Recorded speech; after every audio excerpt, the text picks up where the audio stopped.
여러분 안녕하세요. 나윤수 목사입니다. 서울은현교회 새가족반 영상을 시청해 주셔서 감사합니다. 오늘은 예수님에 대한 이야기를 함께 나눠보겠습니다. 정확히 말하자면 예수 그리스도에 대한 이야기를 함께 하려고 하는데요. 저희가 지난 시간까지 하나님의 사랑에 대한 이야기를 나눴었죠.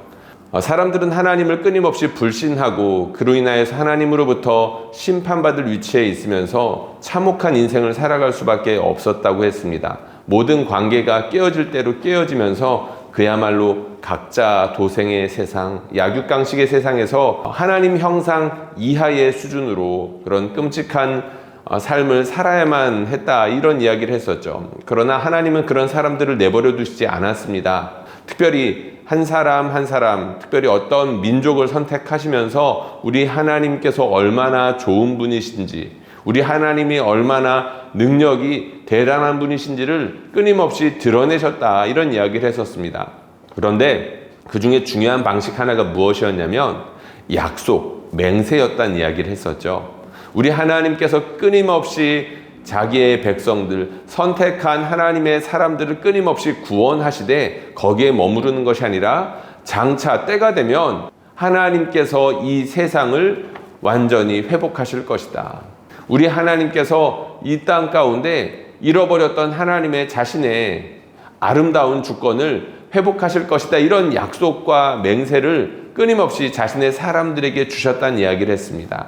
그리고 그 정점엔 예수 그리스도가 있다는 이야기를 하면서 마무리했었죠. 오늘은 바로 이 약속의 정점에 계시는 예수 그리스도에 대한 이야기를 하려고 합니다. 약속의 정점, 조금은 말이 어렵기도 하고 평소에 저희가 잘 쓰지 않는 말이기도 한데요. 왜 약속의 정점이라는 말을 썼을까요? 우리 하나님께서 약속하시고 맹세하셨는데 그 모든 것을 성취하신 분이 예수님이시기 때문입니다. 구약 성경을 보면 우리 하나님께서 끊임없이 이런 약속을 하시는데요.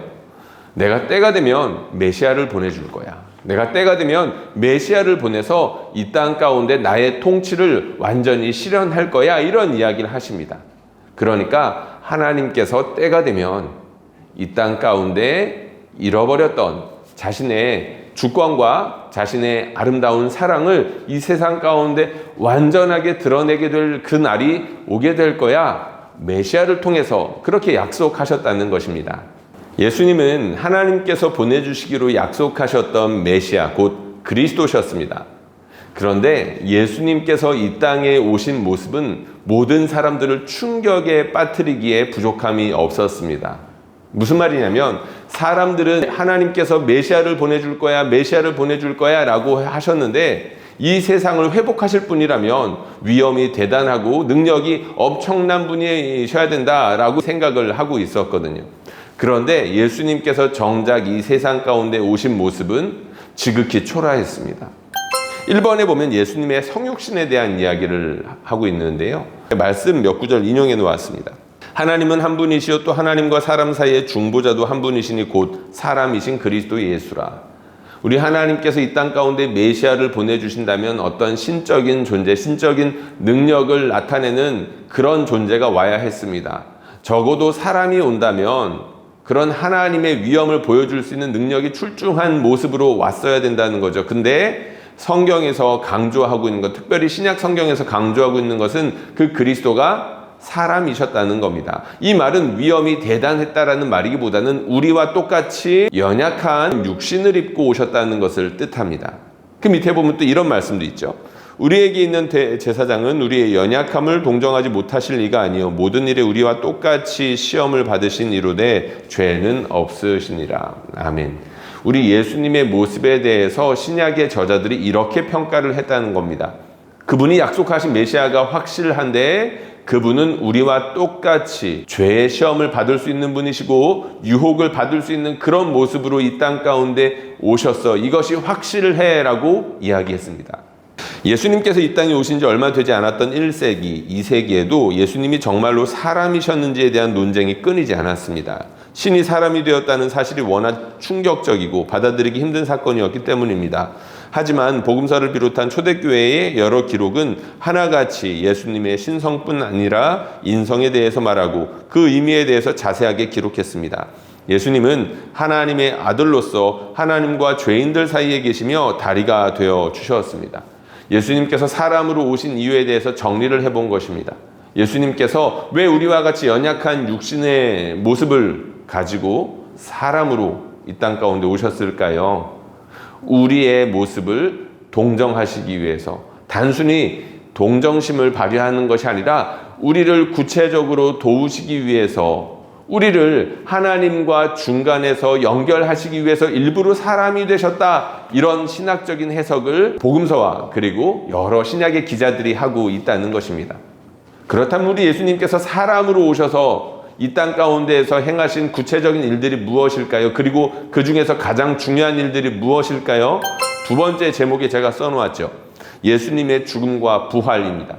기독교는 누가 뭐라고 해도 십자가의 종교입니다. 메시아가 저 십자가 형틀 가운데서 처참한 죽음을 당했다라고 선포하는 것이 기독교라는 거죠. 거기에 대해서 많은 이야기들을 해야만 하고 마땅히 그래야 되지만 이 영상에 다 담을 수 없고, 이 영상의 목적 자체가 기독교에 대해서 들어가는 입구 정도의 역할을 하기 위해서 만든 것이기 때문에요. 간단하게만 설명하고 넘어가도록 하겠습니다. 첫 번째입니다. 예수님의 죽음. 인자가 온 것은 섬김을 받으려 함이 아니라 도리어 섬기려 하고 자기 목숨을 많은 사람의 대속물로 주려 함이라. 아멘. 예수님께서 직접 하신 말씀이시죠. 예수님께서는 자기가 이 땅에 왜 오셨는지에 대한 목적이 분명하다는 것을 알고 계셨습니다. 하나님께서 자기를 이 땅에 왜 보내셨는지, 자기가 왜 이 땅 가운데 하나님의 말씀에 순종해서 사람이 되셨는지에 대해서 이렇게 밝히신 거죠. 나는 곧 있으면 고난받을 것이고 죽게 될 것인데 그것은 바로 다른 사람들의 대속물이 되기 위함이야. 대속물. 저희가 지난 영상에서 한번 이야기했던 것 같습니다. 우리 예수님께서는 죄값을 치르기 위해서 오셨습니다. 그것도 다른 사람들의 죄값 말이죠. 죄를 지음으로 말미암아 이 세상 가운데서 하나님의 종이 아니라 사탄의 종으로 끔찍한 삶을 살고 있었던 인류를 구속하기 위해서, 대가를 치르시기 위해서, 그 값을 치르기 위해서 자신의 목숨을 내어 놓으셨다는 것이죠. 제6시로부터 온 땅에 어둠이 임하여 제9시까지 계속되더니 제9시쯤에 예수께서 크게 소리질러 이르시되 엘리 엘리 라마 사박다니 하시니 이는 곧 나의 하나님 나의 하나님 어찌하여 나를 버리셨나이까. 예수님께서 십자가에 못 박혀 죽으셨을 때, 가장 고통이 심하셨을 때 우리 예수님께서 소리를 지르셨던 장면으로 마태가 이렇게 묘사한 장면입니다.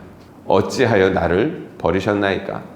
예수님께서는 십자가 가운데에서 끔찍한 형벌, 고통을 당하셨는데 그 중에서도 가장 끔찍한 형벌은 다름이 아니라 우리 하나님으로부터 버림을 받았다는 것을 이렇게 표현하고 있는 것입니다.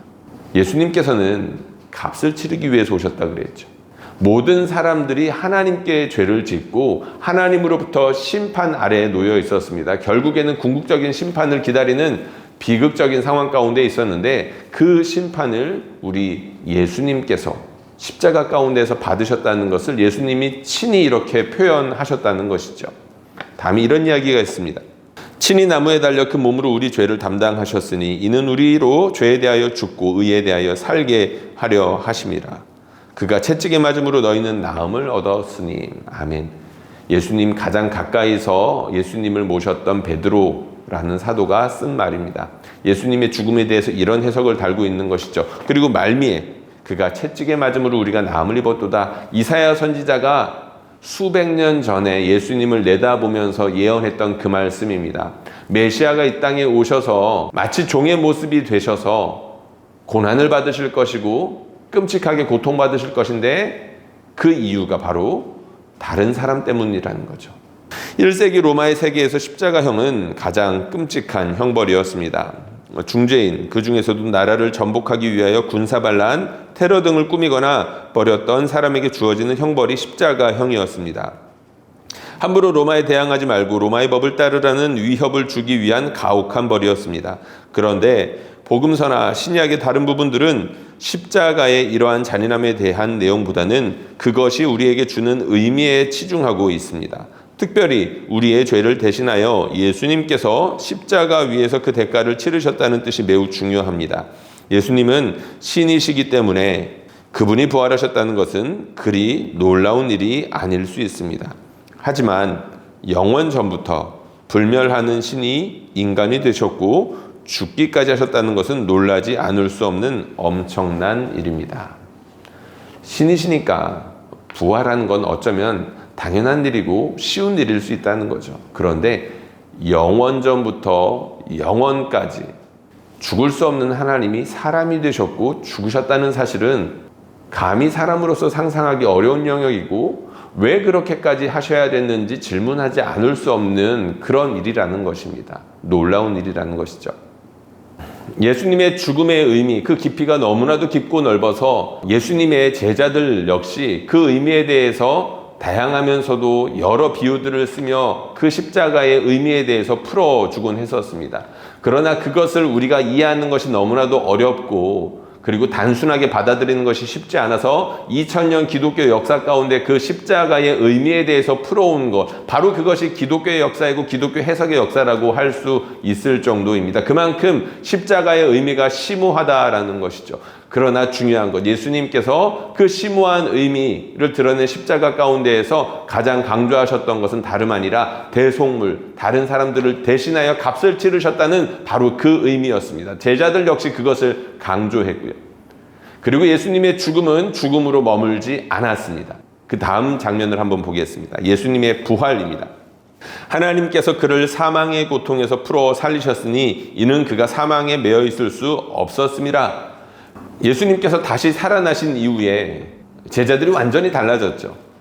두려움에 떨던 사람들이었는데 담대한 사람들이 되었습니다. 그리고 그들이 전했던 메시지는 다름 아니라 예수님의 부활이었습니다. 그 부활에 대해서 이렇게 설명한 것이죠. 하나님께서 살려주셨다. 왜요? 예수님은 죄가 없으셨던 분이기 때문입니다. 그럼에도 불구하고 다른 사람들의 죄값을 치르시기 위해서 대신 죽으셨기 때문이라는 거죠. 죽을 수 없는 존재가 죽었기 때문에 우리 하나님께서 그 의미를 온전히 이 세상 가운데 드러내기 위해서 이분이 정말로 왕이셨다라는 것을 이 세상 가운데 공포하시기 위해서 다시금 살려주셨다라는 것을 이 베드로 사도가 모든 사람들 앞에 그렇게 설교했다는 것입니다. 예수는 우리가 범죄한 것 때문에 내줌이 되고 또한 우리를 의롭다 하시기 위하여 살아나셨느니라. 예수님께서는 우리의 죄값을 치르시기 위해서 죽으셨습니다. 그런데 살아나셨죠. 왜요? 우리로 하여금 죄인의 상태에서 머무르는 것이 아니라 우리를 대신하여 죄값을 치르신 예수님을 힘입어, 정확히 말하면 부활하신 예수님을 힘입어서 의인으로서 이 땅 가운데 그리고 장차 올 하나님의 영원한 나라 가운데에서 살도록 그렇게 만드시기 위해서 살아나셨다라고 설교하고 있는 것입니다. 누가 정죄하리요? 죽으실 뿐 아니라 다시 살아나신 이는 그리스도 예수시니 그는 하나님 우편에 계신 자요 우리를 위하여 간구하시는 자이시니라. 예수님 다시 살아나셔서 무엇 하실까요? 여러 가지 하시겠죠. 그런데 중요한 것 하나, 하나님과 사람 사이에서 중보자, 우리를 대신하여서 기도해 주시는 역할을 하고 있다라고 사도 바울이 로마서에서 쓰고 있는 것입니다. 그리고 이런 말씀이 있습니다. 이를 위하여 그리스도께서 죽었다가 다시 살아나셨으니 곧 죽은 자와 산 자의 주가 되려 하심이라. 아멘. 우리 예수님께서 죽으시고 다시 살아나신 이유, 바로 모든 사람들의 주님이 되시기 위해서 특별히 자기를 믿고 따르는 사람들의 주인 노릇을 제대로 하시고자 이렇게 죽으시고 살아나셨다고 이야기하고 있는 것입니다. 예수님은 메시아로 오셨죠. 그리고 자기 백성을 위해서 기꺼이 자신의 목숨이라도 내어놓으실 수 있는 그런 분이셨습니다. 하나님께서는 그런 예수님을 다시금 살려주시면서 정말로 온 세상 가운데 주님으로 높이 올려주셨죠. 우리가 예배하는 것은 바로 이것을 표현하는 것이라고 할 수 있습니다. 우리 예수님이 우리의 주인이십니다. 온 세상의 주인이십니다. 라는 것을 우리가 함께 모여서 말씀에 귀를 기울이고 찬양하고 우리 주님께 기도드리는 것을 통하여서 누가 왕인지를 나와 그리고 다른 사람들과 이 세상 가운데 드러내는 일, 그것이 바로 예배라는 것이죠. 이 부분에 대해서는 저희가 교회에 대한 이야기를 나눌 때 좀 더 깊이 다루도록 하겠습니다. 어쨌든 우리 예수님께서 죽으시고 다시 살아나신 이유, 우리를 그만큼 사랑하신다는 것들을 온 세상 가운데 특별히 자기를 믿고 따르는 사람들에게 더욱더 드러내시면서 아름다운 주님의 역할을 하시기 위해서 이렇게 이야기했다는 것입니다. 예수님을 따랐던 여자들이 예수님의 무덤에 갔을 때 그들은 부활하신 예수님을 만났고 크게 놀랐습니다. 예수님은 다시 살아나셔서 제자들을 만나셨고 수많은 사람에게 일시에 보이기도 했습니다. 다시 살아나신 예수님을 목격한 제자들은 이전과는 완전히 다른 사람들이 되었고 그들 스스로를 가리켜 부활의 증인이라고 말했습니다. 예수님의 부활을 직접 목격한 사람들은 아니지만 사도들이 전하는 말씀, 곧 예수님의 죽음과 부활의 메시지를 듣고 믿음으로 받아들인 사람들 역시 예수님을 주님으로 고백하여 하나님께 자신을 드리기 시작했습니다. 그리고 이러한 증언과 믿음으로 반응하는 일들은 지금까지도 이어지고 있습니다. 기독교는 예수님의 죽음과 부활의 종교라고 할 수가 있습니다.